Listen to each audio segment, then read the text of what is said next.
अपनी मनमर्जी से लोगों को डरा रहा है और ये भी कह रहा है कि चीफ जस्टिस मेरा खास है इसलिए बदली करा दूंगा तुम्हारी। वहाँ के हाईकोर्ट के जजों को डरा रहा है, सरेआम हो रहा है, चीफ जस्टिस की नाक के नीचे हो रहा है, एक तरह से चीफ जस्टिस की सहमति से हो रहा है। और चीफ जस्टिस उस अपने साथी सुप्रीम कोर्ट के जज के कहने पे भी, सबूत के साथ कहने पे भी कोई राजस्थान एक्टिंग हाई कोर्ट जो चीफ जस्टिस हैं उनके ऊपर जो सवाल उठ रहे हैं वो क्या मामला है पूरा, उसके बारे में बताइए कि चीफ जस्टिस के ऊपर सवाल उठ रहे हैं कि उनको लेकर के धमकी दी जाती है। अरे चीफ जस्टिस पे सवाल कहाँ खड़ा कर, पूरे सबूत के साथ चिट्ठी दी है। संदीप मेहता जो सुप्रीम कोर्ट के जज हैं उन्होंने चीफ जस्टिस को एक नहीं दो नहीं तीन चार चिट्ठियां लिखी हैं और उनमें लिखा है कि चिट्ठियां लिखने के बावजूद भी आपने कुछ नहीं किया। और वो जो एक्टिंग चीफ जस्टिस 10 महीने से एक्टिंग चीफ जस्टिस है और वो जज जिसकी पहले ट्रांसफर हो गई थी बाहर उसके आधार पे कि ये यहाँ गड़बड़ कर रहा है, वो पूरा लिखा हुआ उसके उसमें सर्विस में, उसके बावजूद भी उसको वापस ले आए। पहले भी एक बार कोशिश की थी उसने, मेरे को वापस भेज दो मेरी सेहत गड़बड़ है, मगर यहाँ कॉलेजियम ने उसकी ट्रांसफर वापस राजस्थान की बजाय चंडीगढ़ कर दी थी। मगर अब मई में शायद इस चीफ जस्टिस के सामने, जस्टिस सूर्यकांत के सामने दोबारा फिर एप्लीकेशन आती है और ये उनकी ट्रांसफर ये कॉलेजियम कर देता है। कहाँ पर? वापस राजस्थान में।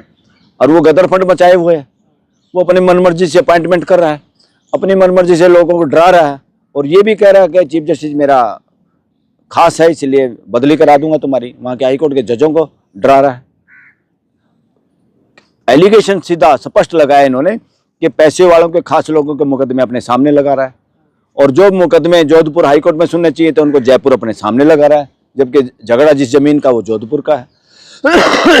तो इतना गदर फंड सरेआम हो रहा है, चीफ जस्टिस की नाक के नीचे हो रहा है, एक तरह से चीफ जस्टिस की सहमति से हो रहा है और चीफ जस्टिस उस अपने साथी सुप्रीम कोर्ट के जज के कहने पे भी, सबूत के साथ कहने पे भी कोई कार्रवाई नहीं कर रहा। और वो आदमी 20-26 सितंबर को रिटायर होने वाला है, तब तक कितनी गड़बड़ कर देगा। खुद चीफ जस्टिस के बेंच ने, चीफ जस्टिस ने कहा था कि लोग बड़ा सिक्सर मारते हैं जब रिटायर होने के वक्त आते हैं, यानी काफ़ी मुकदमे का फैसला करते हैं फटाफट अपने सामने लगा लोगों के। उसका क्या मकसद है? इसके अंदर कोई शरारत है माइंड में या कोई अनुचित लाभ उठाना चाहते हैं कि नौकरी थोड़ी रहेगी, फायदा उठा लो, यकीनी लोगों को फेवर कर दो ताकि वो रिटायरमेंट के बाद तुम्हारा समर्थन करे और तुम्हें दूसरी नौकरी मिल जाए। तो ये सारा का सारा सरेआम करप्शन का नंगा नाच स्पष्ट हो गया देश के अंदर कि जुडिशरी में भयंकर करप्शन है। और मैं जो बार बार बातें कह रहा था सार्वजनिक, आप लोगों के सामने भी कहा, यूट्यूब पे भी, चैनलों के सामने, सोशल मीडिया पे मैं लगातार कह रहा, मास्टर रोस्टर करप्शन का अड्डा बन चुका है। मास्टर रोस्टर का क्या मतलब? सुप्रीम कोर्ट में चीफ जस्टिस, हर हाई कोर्ट में हाई कोर्ट का चीफ जस्टिस या एक्टिंग चीफ जस्टिस, वो सारे के सारे एक आदमी। डेमोक्रेसी में एक आदमी को पूरी जिम्मेदारी नहीं दी जा सकती, है डेमोक्रेसी के खिलाफ है, संविधान के खिलाफ है। एक आदमी बेईमान हो सकता है, देश को बेच सकता है, खुद बिक सकता है। वही तो हाल है जिस जज के खिलाफ ये मामला है। आई थिंक संजीव प्रकाश शर्मा वहाँ का है, राजस्थान से है ये। तो सर ये जिस तरीके से भ्रष्टाचार का चैप्टर हटवाने से लेकर के ये चीफ जस्टिस जो है लगातार विवादों में है, तब से अब इस तरीके की चीजें हो रही, तो चीफ जस्टिस इसमें जो रोल है ये कैसे फिर? अरे मैं इसको कह रहा हूँ, मैंने सारे जजों को लेटर भी हमने लिखा था, भाई तुम सारे इकट्ठे होके सुओ मोटो एक्शन लेकर चीफ जस्टिस को हटाओ ना।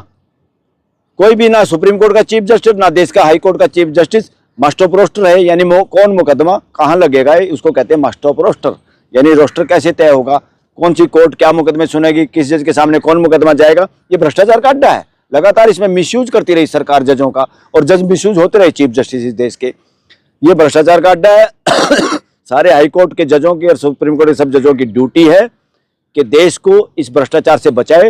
ये तुम्हारी ड्यूटी है, तुम यहाँ बैठे हो, इसलिए कौन बचाएगा? तुम लेटर लिखते रहो चीफ जस्टिस को और नंगा नाच होता रहे जैसे मध्य राजस्थान में हो रहा है, संजीव प्रकाश शर्मा कर रहा है। तो ऐसे तो पता नहीं कितने लोग हैं। तो सारे जज हिम्मत क्यों नहीं मारते? सुओ मोटो एक्शन लेना चाहिए। संजीव मेहता अपनी कोर्ट में सुओ मोटो इस केस को लेके और लेटर लिखे कि बड़ा बेंच बिठाइए, chief justice master of roster नहीं हो सकता। कॉन्स्टिट्यूशन हमारा और डेमोक्रेसी हमेशा सिद्धांत पे आधारित है, कलेक्टिव रिस्पॉन्सिबिलिटी। तो सारे जजों को मिलकर तय करना चाहिए, एक सिस्टम बनाना चाहिए, अदरवाइज गदर फंड हो रहा है देश के अंदर।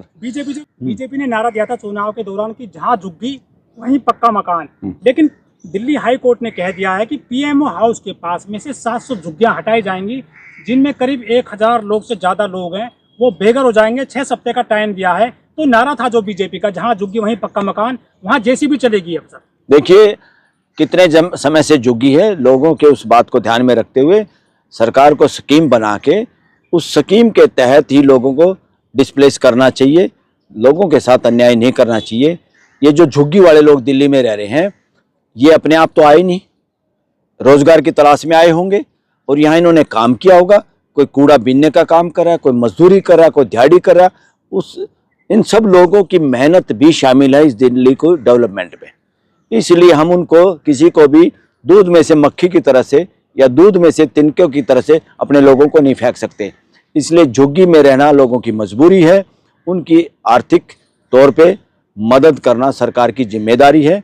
यही आर्थिक न्याय होगा ऐसे लोगों के लिए, ताकि सब लोग डिग्निटी के साथ जी पाएँ, जो संविधान की मांग है, जो हम सब लोग चाहते हैं। इस देश का हर भाई बहन, हर नागरिक इज्जत से जी पाए, डिग्निटी के साथ जी पाए और अपनी मेहनत के जरिए अपना परिवार का पालन पोषण भी कर पाए और देश की डेवलपमेंट में अपनी भागीदारी भी कर पाए। नेता हैं सर बड़े, वो कह रहे हैं कि थक गए हैं। नितिन गडकरी का बयान आ गया कि हम थक गए हैं, तो उनका सारा किस तरह देखते हैं? क्या वो राजनीति से जो है त्याग पत्र दे देंगे?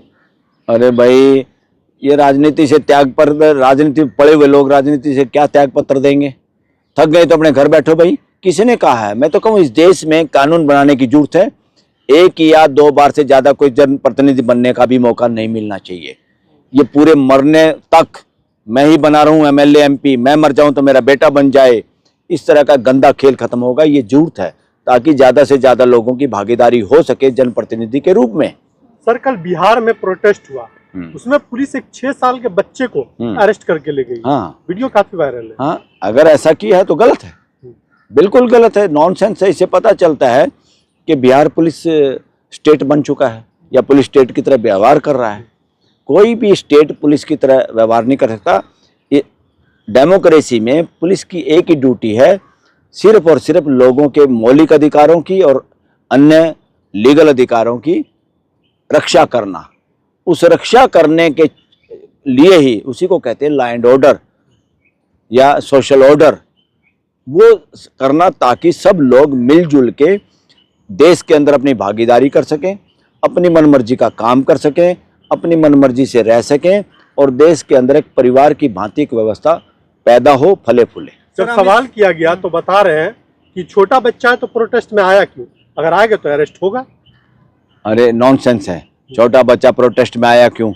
छोटे बच्चे तो कहीं भी एंटर भी कर जाते हैं, बॉर्डर क्रॉस के पे गलत कर जाते हैं एक दूसरे देशों का, तो उसका मतलब ये थोड़ा कि उसको वो कहेंगे आतंकवादी आ गया। ये बहुत बार होता है। सर ये छोटा बच्चा वहाँ चला गया, साथ में यहाँ प्रोटेस्ट में आई हुई थी, महिलाएं आई हुई थी, तो महिलाएं अपने बच्चों को साथ लाई हुई थी। कहते हुए बच्चे क्यों आ गए? अरे महिला कैदी कोई होगी तो उसका जो छोटा बच्चा है उसके साथ रखने का अधिकार है। उसके छोटे बच्चों के लिए वो क्रैश बने हुए हैं जेलों के अंदर भी, वो इसलिए हैं कि बच्चे तो माँ बाप के साथ रहेंगे, छोटा भाई बहन बड़े भाई बहन के साथ रहेगा। अगर वो कोई जायज़ काम का उसको कर रहे हैं तो भाई बहन को, छोटे बच्चों को छोड़ के अगर महिलाओं का मन है कि हम इस प्रोटेस्ट में शामिल हो, ये बात में वाजिब है, देश के हित में ये प्रोटेस्ट है, मैं जाऊं तो उसके जाने को हम इसलिए नहीं रोक सकते उसकी गोद में छोटा बच्चा है और वो गिरफ्तार हो गया, छोटा बच्चा भी गिरफ्तार, उस पर वो कर लोगे? No, this is nonsense. Sir अलग अलग प्रदर्शन हो रहे हैं, अभी कांग्रेस भी लगातार प्रदर्शन कर रही है गृह मंत्री के इस्तीफे को लेकर के, और इस तरीके से जो ये डिमांड भी नहीं पूरा कर रहे हैं, विश्वासघात किया है, तो क्या लगता है ये लोग इस्तीफा देंगे सही में? इसके बाद इस तरीके से कुछ दबाव बनेगा? दबाव बनेगा क्या? उसको तो इस्तीफा देना पड़ेगा। उसका इस्तीफा ना मांगने में जो दूर रहेंगे, उसका इस्तीफा जो पॉलिटिकल पार्टियां नहीं मांगेगी, इवन जब बीजेपी के एमपी भी जो उसका इस्तीफा नहीं मांग रहे, उसकी चमचागिरी कर रहे हैं, फ्यूचर में उनका नंबर नहीं है दोबारा जनप्रतिनिधि बनने का। इसलिए बीजेपी वालों के लिए भी, दूसरों को, सारी पार्टियों के लिए संदेश है देश का कि ऐसे गृह मंत्री को गृह मंत्री पद पर रहने का कोई नैतिक अधिकार नहीं है। वो नैतिक अधिकार खो चुके, जिसके खिलाफ बल्कि आतंकवादी केस चलना चाहिए, वो गृह मंत्री कैसे रह सकता है? खबरों में बने रहने के लिए फोरम 4 को सब्सक्राइब करें और नोटिफिकेशन पाने के लिए बेल आइकन दबाएं।